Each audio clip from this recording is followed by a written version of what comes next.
ಬೆಂಗಳೂರು ದಕ್ಷಿಣ ವಿಧಾನಸಭಾ ಕ್ಷೇತ್ರದ ಜಿಗಣಿಯ ಎಪಿಸಿ ವೃತ್ತದಲ್ಲಿ ಡಾಕ್ಟರ್ ಬಿಆರ್ ಅಂಬೇಡ್ಕರ್ ಆಟೋ ಚಾಲಕರ ಸಂಘದ ವತಿಯಿಂದ ಅದ್ದೂರಿಯಾಗಿ ಡಾಕ್ಟರ್ ಬಿಆರ್ ಅಂಬೇಡ್ಕರ್ ಅವರ ಜನ್ಮದಿನಾಚರಣೆಯನ್ನು ಆಚರಿಸಲಾಯಿತು. ಇದೇ ಸಂದರ್ಭದಲ್ಲಿ ಆಟೋ ಚಾಲಕರು ಮತ್ತು ಅಂಬೇಡ್ಕರ್ ಅನುಯಾಯಿಗಳು ಅಂಬೇಡ್ಕರ್ ಅವರ ಭಾವಚಿತ್ರಕ್ಕೆ ಪುಷ್ಪನಮನ ಸಲ್ಲಿಸಿದರು. ಹಾಗೆಯೇ ಅನ್ನದಾನ ಮತ್ತು ಅರವಂಟಿಕೆ ಸಿಹಿ ವಿತರಣೆ ಕಾರ್ಯಕ್ರಮವನ್ನು ಆಯೋಜಿಸಲಾಗಿತ್ತು. ಇನ್ನು ಕಾರ್ಯಕ್ರಮದಲ್ಲಿ ಅತಿಥಿಗಳಾಗಿ ಜಿಗಣಿ ವಿನೋದ್, ಜೆಸಿಕೆ ಕೃಷ್ಣಪ್ಪ, ಮುರಳಿ, ಮುನಿರಾಜು ಸ್ವಾಮಿ ಮತ್ತು ಡಾಕ್ಟರ್ ಬಿಆರ್ ಅಂಬೇಡ್ಕರ್ ಆಟೋ ಚಾಲಕರ ಸಂಘದ ಅಧ್ಯಕ್ಷ ನವೀನ್, ಉಪಾಧ್ಯಕ್ಷ ವಿನೋದ್, ನಯಾಜ್ ಕುಮಾರ್, ಅಂಬರೀಶ್, ವೆಂಕಟೇಶಪ್ಪ, ಕೇಶವಾಚಾರಿ, ಸೀನಪ್ಪ, ಗೌತಮ್, ಸುನೀಲ್, ದರ್ಶನ್ ಮತ್ತು ಆಟೋ ಚಾಲಕರು ಭಾಗವಹಿಸಿದರು.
ದೇಶದ ಆಸ್ತಿ, ಸಂವಿಧಾನ ಶಿಲ್ಪಿ ಡಾಕ್ಟರ್ ಬಿ ಆರ್ ಅಂಬೇಡ್ಕರ್ ಅವರ 135ನೇ ಹುಟ್ಟುಹಬ್ಬವನ್ನು ನಮ್ಮ ಜಿಗಣಿ ಆಟೋ ಸ್ಟ್ಯಾಂಡ್ ನವೀನ್ ಮತ್ತು ಆ ತಂಡದವರು ತುಂಬ ವಿಜೃಂಭಣೆಯಿಂದ ಮಾಡ್ತಿದ್ದಾರೆ. ಎಲ್ಲರೂ ರಾಮನವಮಿಗೆ ಪಾನಕ ಮಜ್ಜಿಗೆ ಎಲ್ಲ ಮಾಡಿದ್ರೆ, ಇವರು ಭೀಮನವಮಿಗೆ ಪಾನಕ ಮಜ್ಜಿಗೆ ಅನ್ನದಾನ ಎಲ್ಲ ಹಮ್ಮಿಕೊಂಡಿದ್ದಾರೆ. ಇನ್ನೂ ಹೆಚ್ಚಿನ ರೀತಿಯಲ್ಲಿ ಮುಂದಿನ ದಿನಗಳಲ್ಲಿ ನಮ್ಮ ನವೀನ್ ಮತ್ತು ತಂಡ ಇನ್ನೂ ಹೆಚ್ಚಿನ ವಿಜೃಂಭಣೆಯಿಂದ ಇನ್ನೂ ಹೆಚ್ಚಿನ ದೊಡ್ಡ ಮಟ್ಟಕ್ಕೆ ಮಾಡುವಂಥ ಶಕ್ತಿ ಬಾಬಾ ಸಾಹೇಬ್ರು ಅವ್ರಿಗೆ ಕೊಡಲಿ. ಇದೇ ರೀತಿ ಬಾಬಾ ಸಾಹೇಬ್ರ ಒಂದು ದಾರಿಯಲ್ಲಿ ನಡೆಯುವಂಥ ಶಕ್ತಿ ಎಲ್ಲ ಆಟೋ ಸ್ಟ್ಯಾಂಡಲ್ಲಿರುವಂಥ ಎಲ್ಲ ವ್ಯಕ್ತಿಗಳಿಗೂ ಮತ್ತು ನಮ್ಮ ನವೀನ್ ತಂಡಕ್ಕೆ ಕೊಡಲಿ ಅಂತ ಬಾಬಾ ಸಾಹೇಬ್ರಲ್ಲಿ ಕೇಳ್ಕೊಳ್ತೇನೆ. ಏನು ನಮ್ಮ ಭಾರತಕ್ಕೆ ಎಲ್ಲ ಜಾತಿ ಧರ್ಮಕ್ಕೂ ಸಮಾನತೆ ಕೊಟ್ಟಂಥ ನಮ್ಮ ಸಂವಿಧಾನ ಶಿಲ್ಪಿ ಡಾಕ್ಟರ್ ಬಿ ಆರ್ ಅಂಬೇಡ್ಕರ್ ಅವರ ಜಯಂತಿಯನ್ನು ನಮ್ಮ ಜಿಗಣಿ APC ಸರ್ಕಲಲ್ಲಿ ನಮ್ಮ ಆಟೋ ಸ್ಟ್ಯಾಂಡ್ ನವೀನ್ ಮತ್ತು ಅವ್ರ ಸಂಗಡಿಗರು ಭಾರಿ ವಿಜೃಂಭಣೆಯಿಂದ ಮಾಡಿದ್ದಾರೆ. ಅವ್ರಿಗೆ ಮುಂದಿನ ದಿನಗಳಲ್ಲಿ ಬಾಬಾ ಸಾಹೇಬ್ರ ಕಾರ್ಯಕ್ರಮಗಳು ಇನ್ನೂ ಹೆಚ್ಚಿನ ರೀತಿಯಲ್ಲಿ ದೊಡ್ಡ ಮಟ್ಟದಲ್ಲಿ ಮಾಡಲಿ ಅಂತ ಶಕ್ತಿ ಕೊಡಲಿ ಅಂತ ಬಯಸ್ತೀನಿ. ಎಲ್ರಿಗೂ ಜೈ ಭೀಮ್. ಇಂದು ಭಾರತದ ಸಂವಿಧಾನ ಶಿಲ್ಪಿ ಡಾಕ್ಟರ್ ಬಿ ಆರ್ ಅಂಬೇಡ್ಕರ್ ಅವರ 135ನೇ ವರ್ಷದ ಹುಟ್ಟುಹಬ್ಬದ ಪ್ರಯುಕ್ತವಾಗಿ ಜಿಗಣಿ ಭಾಗದಲ್ಲಿ APC ಸರ್ಕಲ್ ಆಟೋ ಸ್ಟ್ಯಾಂಡದ ಎಲ್ಲ ಆಟೋ ಡ್ರೈವರ್ಗಳು ಸಹ ಸೇರಿ ಇವತ್ತೊಂದು ಭಾಳ ವಿಜೃಂಭಣೆಯಿಂದ ಹುಟ್ಟುಹಬ್ಬನ ಆಚರಣೆ ಮಾಡ್ತಾ ಭಾಳ ಅರ್ಥಪೂರ್ಣವಾದಂಥ ನೀರು ಮಜ್ಜಿಗೆ ಪಾನಕ ಹಾಗೂ ಅನ್ನದಾನ ಮಾಡುವ ಮುಖೇನ ಬಾಬಾ ಸಾಹೇಬ್ರಿಗೆ ಹುಟ್ಟುಹಬ್ಬದ ಆಚರಣೆ ಮಾಡ್ತಾರೆ. ಮತ್ತೊಮ್ಮೆ ಎಲ್ಲರಿಗೂ ಬಾಬಾ ಸಾಹೇಬ್ ಅಂಬೇಡ್ಕರ್ 135ನೇ ವರ್ಷದ ಹುಟ್ಟುಹಬ್ಬದ ಶುಭಾಶಯಗಳನ್ನು ತಿಳಿಸುತ್ತಾ ಭಾರತ ದೇಶಾದ್ಯಂತ ಈ ದಿನ ಬಾಬಾ ಸಾಹೇಬ್ ಅಂಬೇಡ್ಕರ್ ಅವರ 135ನೇ ಜಯಂತಿಯನ್ನು ದೇಶಾದ್ಯಂತ ಬಹಳ ವಿಜೃಂಭಣೆಯಿಂದ ಆಚರಿಸ್ತಾ ಇದ್ದಾರೆ. ಅದೇ ರೀತಿಯಾಗಿ ನಮ್ಮ ಜಿಗಣಿಯ ಈ ಒಂದು APC ವೃತ್ತದಲ್ಲಿ ಆಟೋ ಸ್ಟ್ಯಾಂಡ್ನ ಎಲ್ಲ ಒಂದು ಚಾಲಕರ ಒಂದು ನೇತೃತ್ವದಲ್ಲಿ ನವೀನ್ ಅವರ ಅಧ್ಯಕ್ಷತೆಯಲ್ಲಿ ಈ ದಿನ ಭಾರಿ ಒಂದು ವಿಜೃಂಭಣೆ ಕಾರ್ಯಕ್ರಮ ಅಂದರೆ ಬಾಬಾ ಸಾಹೇಬ್ ಅಂಬೇಡ್ಕರ್ ಅವರ ಬಗ್ಗೆ ನಾವು ಮಾತಾಡಬೇಕಂತ ಹೇಳಿದ್ರೆ ಖಂಡಿತವಾಗಲೂ ನಾವು ವರ್ಷಾನುಗಟ್ಟಲೆ ಮಾತಾಡಿದ್ರು ಅವರ ಮಾತುಗಳನ್ನ ಮುಗಿಸೋದಕ್ಕಾಗೋದಿಲ್ಲ. ಅಂಥ ಒಂದು ಮಹಾನ್ ಪುರುಷನು ಈ ದಿನ ನಮ್ಮ ದೇಶದಲ್ಲಿ ಹುಟ್ಟಿರೋದೇ ಒಂದು ಹೆಮ್ಮೆ. ಇವತ್ತು ನಮಗೆ ಬಾಬಾ ಸಾಹೇಬ್ ಅಂಬೇಡ್ಕರ್ ಅವರ ಒಂದು ಜಯಂತಿ ಅಂಗವಾಗಿ ಇಲ್ಲಿ ಅರವಂಟಿಗೆ ಕಾರ್ಯಕ್ರಮ ಇರ್ಬೋದು, ಅನ್ನದಾನ ಕಾರ್ಯಕ್ರಮ ಇರ್ಬೋದು, ಇಲ್ಲಿ ಸೇರಿರುವಂಥ APC ವೃತ್ತದ ಎಲ್ಲ ಒಂದು ಬಾಬಾ ಸಾಹೇಬ್ ಅಂಬೇಡ್ಕರ್ ಅನ್ವಯಗಳಿಗೆ ಈ ದಿನ ಅರವಂಟಿಗೆ ಮತ್ತು ಅನ್ನದಾನವನ್ನು ಏರ್ಪಡಿಸಿದಂಥ ಆಟೋ ಚಾಲಕರಿಗೆ ಮತ್ತು ಬಾಬಾ ಸಾಹೇಬ್ ಅಂಬೇಡ್ಕರ್ಗೆ ಇನ್ನೂ ಹೆಚ್ಚಿನ ಒಂದು ಶಕ್ತಿಯನ್ನು ಕೊಟ್ಟು ಇದೇ ರೀತಿಯಾಗಿ ನಮ್ಮ ಭಾರತ ದೇಶವನ್ನು ಸಂವಿಧಾನವನ್ನು ಇನ್ನೂ ರೂಪಿಸುವಂಥ ಶಕ್ತಿಯನ್ನು ನೀಡಲಿ ಅಂತೇಳಿ ನಾನು ಎಲ್ಲರಲ್ಲಿ ಬಾಬಾ ಸಾಹೇಬ್ ಅಂಬೇಡ್ಕರ್ ಜಯಂತಿಯ ಪರವಾಗಿ ಎಲ್ಲರಿಗೂ ಆರ್ಥಿಕ ಶುಭಾಶಯಗಳನ್ನು ಹೇಳ್ತಾ ಇದ್ದೀನಿ. ಬಾಬಾ ಸಾಹೇಬ್ರನ್ನ ನಾವು ಪ್ರೇರಣೆಯಾಗಿ ಇವತ್ತಿನ ಯುವಕರುಗಳು ತಗೊತಾ ಇಲ್ಲ. ಯಾಕಂದರೆ ಕಾರಣ ಇಷ್ಟೇ, ಮೋಜು ಮಸ್ತಿಗಳಲ್ಲಿ ತುಂಬ ಭಾಗಿಯಾಗಿ ಅದನ್ನು ಬಾಬಾ ಸಾಹೇಬ್ರನ್ನೇ ಮರೀತಿದ್ದಾರೆ. ಬಾಬಾ ಸಾಹೇಬರು ಪ್ರಪಂಚಕ್ಕೆ ತಿಳಿಪಡಿಸಿರೋದೇನೆಂದರೆ ಫಸ್ಟು ವಿದ್ಯಾಭ್ಯಾಸಕ್ಕೆ ಬೆಲೆ ಕೊಡಿ, ನಂತರ ಆ್ಯಕ್ಚುಲಿ ಒಗ್ಗಟ್ಟನ್ನು ಸೇರಿರಂತೆ ಅದಾದಮೇಲೆ ಹೋರಾಟ ಮಾಡಿರಂತೆ ಅಂತ ಹೇಳಿದ್ದಾರೆ. ಶಿಕ್ಷಣ ಸಂಘಟನೆ ಹೋರಾಟ ಅಂತ ಅದನ್ನು ಯಾರು ಇತ್ತೀಚಿನ ಯುವಕರು ಅದನ್ನು ಅರಿಕೊಂತಿಲ್ಲ. ಮತ್ತು ಬಾಬಾ ಸಾಹೇಬರು ಕೊಟ್ಟಂಥ ಇದು ರಿಸರ್ವೇಷನ್ ಆಗಲಿ ಮತ್ತು ಸಮಾನತೆ ಆಗಲಿ ಇವತ್ತಿನ ಯುವಕರಿಗೆ ರೀಚ್ ಆಗ್ತಿಲ್ಲ. ಆ ಥರದ್ದು ಒಂದು ಏನು ವಿಚಾರಗಳನ್ನು ಮುಂದಿನ ದಿನಗಳಲ್ಲಿ ದೊಡ್ಡ ಮಟ್ಟಕ್ಕೆ ಹಮ್ಮಿಕೊಳ್ಳುವಂಥ ಒಂದು ಶಕ್ತಿ ನಮ್ಮ ಜಿಗಣಿ ಎಲ್ಲ ಲೀಡರ್ಗಳಿಗೂ ಬರಲಿ. ಇವಾಗಿನ ಒಂದು ಭಾರತ ದೇಶದಲ್ಲಿ ಎಲ್ಲರಿಗೂ ಸಮಾನತೆ ಅನ್ನೋದು ಬರ್ತಿದೆಯಾ ಸರ್? ಇವಾಗ ಸಮಾನದ ಭೇದ ಭಾವ ಇಲ್ಲ ಅನ್ನೋ ಮನಸ್ಥಿತಿ ಏನಾದ್ರು ಬರ್ತಿದೆಯಾ ಸರ್? ಬಾಬಾ ಸಾಹೇಬರು ಬಾಬಾ ಸಾಹೇಬರು ಹೋರಾಟ ಸ್ಟಾರ್ಟ್ ಮಾಡಿದಾಗಿಂದ ಇವತ್ತವರೆಗೂ ಯಾವುದೇ ಸಮಾನತೆ ಸರಿಯಾಗಿ ಕಾಣಲಿಲ್ಲ. ಯಾಕಂದರೆ ಬಾಬಾ ಸಾಹೇಬರ ಕೊನೆ ದಿನಗಳಲ್ಲಿ ಬಾಬಾ ಸಾಹೇಬ್ರೆ ನೊಂದಿರೋದೇನೆಂದರೆ ಬಾಬಾ ಸಾಹೇಬರು ಕೊಟ್ಟಂಥ ರಿಸರ್ವೇಷನ್ನ ಅವರು ಸ್ವಾರ್ಥಕ್ಕೆ ಬಳಸ್ಕೊಂಡು ಮುಂದಿನ ಪೀಳಿಗೆಗೆ ಯಾವುದೇ ಒಂದು ಹಂಚಿಕೆ ಮಾಡಿದಿರಾ, ಮುಂದಿನ ಪೀಳಿಗೆಯನ್ನು ಯೋಚನೆ ಮಾಡಿದಿರಾ, ಅವರವರು ಸ್ವಾರ್ಥಕ್ಕೆ ಬಳಸ್ಕೊತಾ ಇರುವಂಥ ಹೆಚ್ಚು ಆಗಿರೋದ್ರಿಂದ, ಸ್ವಾರ್ಥ ಹೆಚ್ಚಾಗಿರೋದ್ರಿಂದ ಬಾಬಾ ಸಾಹೇಬ್ರ ಕನಸು ಸ್ವಲ್ಪ ನನಸು ಆಗ್ತಾ ಇಲ್ಲ. ಲಾಸ್ಟ್ ಒಂದೇ ಒಂದು ಕ್ವಶನ್ ಸರ್, ಇವಾಗಿನ ಒಂದು ವಾಕ್ಯದಲ್ಲಿ ಬಾಬಾ ಸಾಹೇಬ್ ಅಂಬೇಡ್ಕರ್ ಅವ್ರ ಬಗ್ಗೆ ಹೇಳೋದಾದ್ರೆ ಏನು ಹೇಳ್ತಾರೆ ಸರ್? ಇವಾಗಿನ ಸರ್, ಭಾರತ ರತ್ನ ಅಂತಂದರೆ ಬಾಬಾ ಸಾಹೇಬ್ ಅಂಬೇಡ್ಕರ್.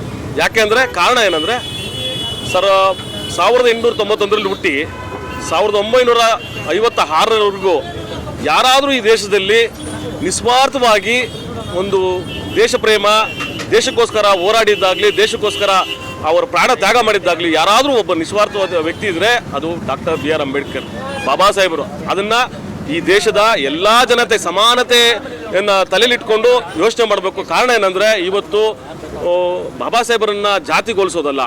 ಯಾಕಂದರೆ ಪ್ರಪಂಚದ ಎಲ್ಲ ಮೂಲೆಗಳಲ್ಲೂ ಬಾಬಾ ಸಾಹೇಬರ ಒಂದು ಜಯಂತಿಯನ್ನು ವರ್ಲ್ಡ್ ಎಜುಕೇಷನ್ ಡೇ ಅಂತ ಮಾಡ್ತಿದ್ದಾರೆ. ಅದನ್ನು ಅರಿತುಕೊಂಡು ಬಾಬಾ ಸಾಹೇಬರನ್ನ ಜಾತಿಗೊಳಿಸ್ತೀರಾ, ಬಾಬಾ ಸಾಹೇಬರನ್ನ ವಿದ್ಯಾಭ್ಯಾಸಕ್ಕೆ, ಬಾಬಾ ಸಾಹೇಬರ ಸಮಾನತೆಗೆ, ಬಾಬಾ ಸಾಹೇಬರ ಒಂದು ಆಲೋಚನೆಗೆ ನಾವು ಶರಣಾಗಿ ಮುಂದಿನ ದಿನಗಳಲ್ಲಿ ಹೋಗ್ಬೇಕಾಗ್ತದೆ. ನೀರು ಮಜ್ಜಿಗೆ, ಪಾನಕ, ಹೆಸರು ಬೇಳೆ, ಕೇಸರಿ ಬಾತು.